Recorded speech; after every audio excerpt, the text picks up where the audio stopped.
Professor Derek Bryce-Smith has been waging a war of words with the big oil companies for many years. From his laboratories at Reading University, the professor has compiled research that shows that lead in petrol stunts the growth of young children and can cause brain damage.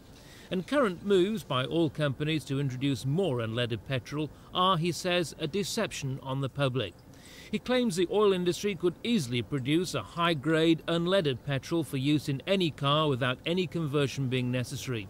Instead, he says the industry is conspiring to produce a low-grade unleaded petrol because it's more profitable.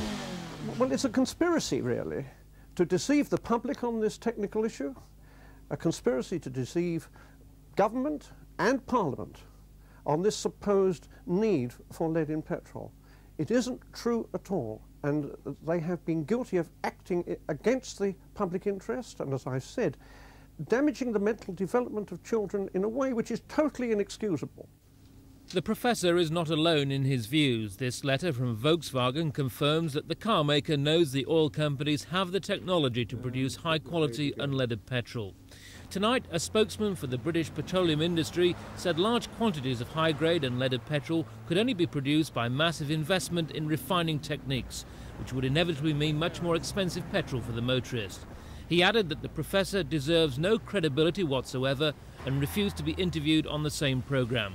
Professor Bryce-Smith, meanwhile, makes his own contribution by driving a diesel car which runs on unleaded fuel. Ken Andrew in Reading for Thames News.